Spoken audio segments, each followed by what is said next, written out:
Bonjour à vous, merci de me recevoir pour cette nouvelle vidéo que j'ai appelée « À bas les étiquettes » avec un point d'exclamation.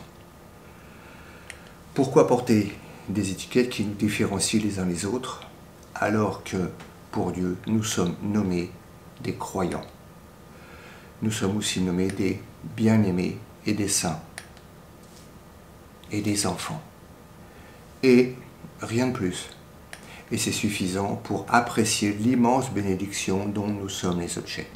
Ah, j'allais oublier. Il nous appelle aussi par notre nom. Pourquoi donc se réduire à des étiquettes qui portent des noms d'hommes? L'un dira « je suis luthérien », un autre dira « je suis calviniste » ou « arminien ». On entendra ailleurs certains se revendiquer baptistes, anabaptistes, pentecôtistes, charismatiques, millénaristes, prémillénaristes, cessationnistes, continuationnistes, méthodistes, mentionnant ainsi leur appartenance à des systèmes qui, parfois, s'opposent. Ce n'est pas un témoignage d'unité, et cela devant des non-croyants, et c'est assez grave. L'apôtre Paul dénonce même cela comme étant des divisions. Cela amène à faire des différences entre les croyants, alors que nous sommes tous égaux aux yeux de Dieu, en ce sens qu'il nous voit tous unis à Christ, tous vus à travers lui, chacun étant membre du corps du Christ en particulier. Dieu aime chacun de nous, d'un amour dont rien ne nous séparera. Certains hommes aiment porter un badge. Ce qui est très dommage, c'est que ce badge les place dans un sous-groupe. Et par là même, il renie qu'il n'y a qu'un seul corps. Et certains vont jusqu'à oser dire qu'en dehors de leur dénomination, on n'est pas un vrai chrétien. De plus, ces étiquettes ne sont qu'une allégeance à des doctrines émises par des hommes, forcément faillibles, qui ne peuvent prétendre à tout comprendre de Dieu. Heureusement, alors que plusieurs pensent avoir tout compris de Dieu, d'autres sont simplement réchauffés par son amour, ce qui, de loin, est supérieur à une connaissance pouvant, la plupart du temps, conduire seulement à l'orgueil spirituel. D'ailleurs, les adeptes de ces doctrines ne manquent pas quelquefois de s'affronter avec force, parfois même avec violence, comme si chacun déclarait seul détenir la vérité.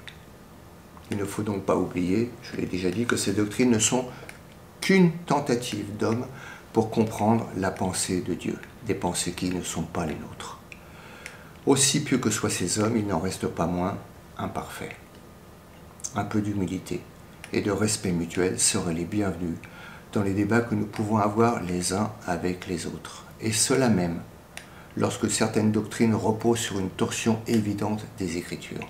Et malheureusement, dans ces doctrines, il y a des gens qui s'en revendiquent et qui portent des badges qu'ils arborent même avec fierté. Cela montre que l'exhortation à tout examiner par la seule Écriture n'a pas été suivie. Il est donc des gens qui se rangent sous des bannières autres que la seule parole de Dieu.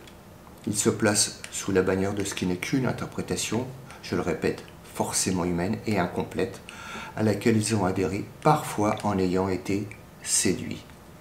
Ces hommes sont alors en danger de tout filtrer et de tout rejeter sans beaucoup de discernement et par simple esprit de corps, ce qui ne correspond pas à la doctrine du Christ. Et ils risquent de ne réagir qu'avec des slogans et parfois même en lançant des anathèmes, ça veut dire des malédictions. Évidemment, cela n'arriverait pas si ces doctrines n'étaient pas perçues comme des enclos fermés et hermétiques dans lesquels on réduit la pensée de Dieu à des schémas purement humains. Ainsi, la question du libre arbitre ou pas, de la responsabilité ou pas, de la récompense ou pas, en considérant la question du salut, ne devrait même pas être débattue. Elle nous dépasse complètement. Dieu nous donne des lumières sur ce sujet, mais il n'explique pas tout dans la Bible.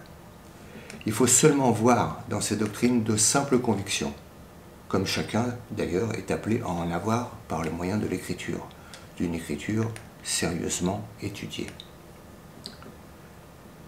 Chacun devrait d'ailleurs chercher à avoir des convictions d'après l'écriture. Mais en aucun cas, les convictions que nous avons n'ont vocation à s'imposer aux autres, ni à être utilisées par quiconque pour justifier un combat avec des frères. Si on me fait respectueusement remarquer que ma conviction comporte des erreurs après un examen sérieux Bible en main, on doit me détromper. C'est de l'amour et je dois en tenir compte et corriger mon point de vue et remercier celui qui m'a corrigé. Je présenterai donc peut-être un jour dans une vidéo ma perspective personnelle concernant le salut et qui n'engage que moi.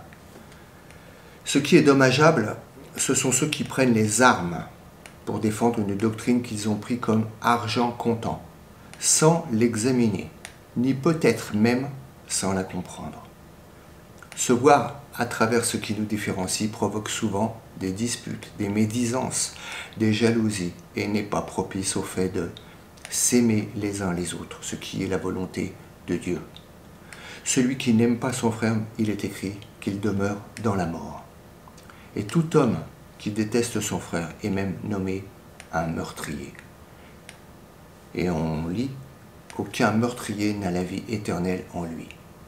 Celui qui hait son frère, ça veut dire qu'il est en dehors de la vie éternelle. Peut-être il l'a reçu, mais en tout cas, ce n'est pas elle qui s'exprime. Pas du tout. Se voir, en revanche, chacun comme ayant été reçu et accepté par Dieu, nous conduira naturellement à nous aimer l'un l'autre. La première épître de Jean montre même cette attitude comme une loi physique. Je cite, « Si quelqu'un aime un père, il aime aussi son enfant. » Première épître de Jean, chapitre 5. C'est présenté comme si c'était automatique, comme une loi. Quand on est concrètement dans l'amour de Dieu, on est aussi dans l'amour des frères. Et cet amour nous pousse à prier pour celui qui s'égare d'après la parole, et non à le juger et à le condamner. On n'est pas dans cet amour quand on se permet de rejeter, de condamner celui qui ne pense pas selon les convictions que nous avons, évidemment. J'ai vu par exemple, lors d'une vidéo, que quelqu'un présentait l'étiquette suivante, entre guillemets.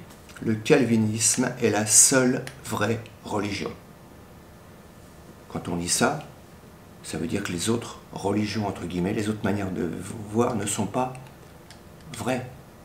Et c'est faire le calvinisme plus grand que l'évangile. C'est grave. À propos de la vraie religion, il est écrit qu'elle est celle qui consiste à visiter les veuves dans leur affliction et les orphelins. C'est la religion sans pure et sans tache devant Dieu notre Père. Comme c'est écrit dans l'épître de Jacques au chapitre 1. Les différents partis attisent les divisions et les querelles et sont un contre-témoignage, je l'ai déjà dit, aux yeux des non-croyants. Et en cela, c'est grave. Nous constatons bien sûr, ici ou là, parfois des égarements manifestes chez quelques frères. Seule la parole clairement explicite autorise à considérer que ce sont des égarements. C'est par l'écriture qu'on le discerne qu'il y a égarement. Il y a égarement et divergence de point de vue.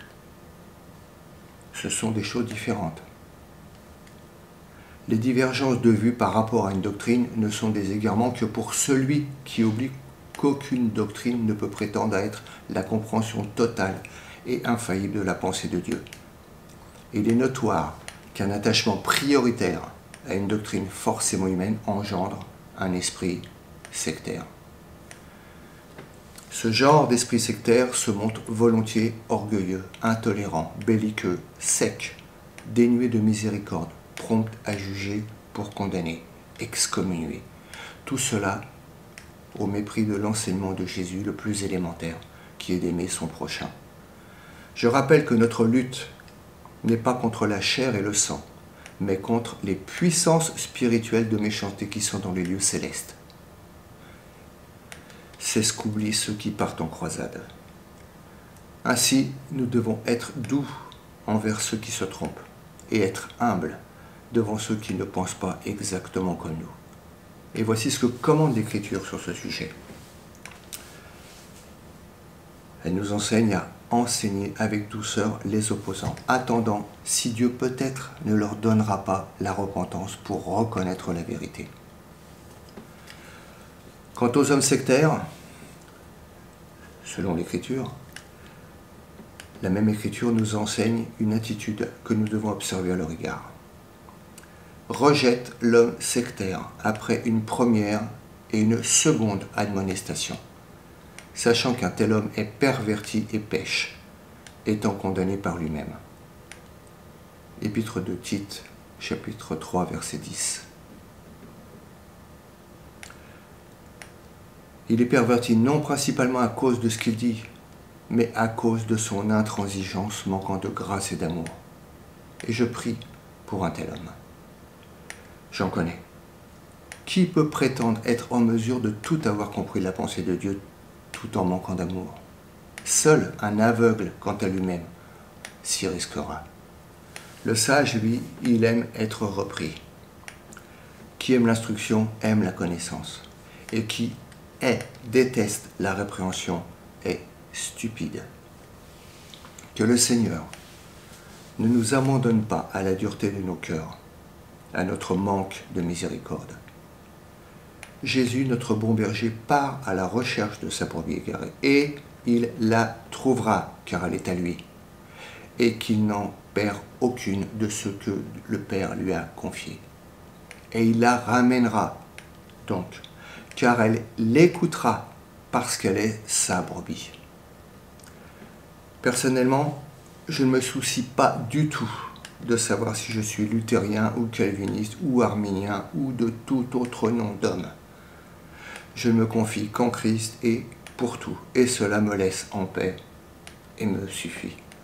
De ce que je pense avoir compris de la pensée de Dieu par l'étude et par l'onction qui demeure en chacun des croyants, je sais qu'il y a une profondeur d'amour à laquelle je n'atteins pas. Voilà. J'en ai fini avec cette vidéo.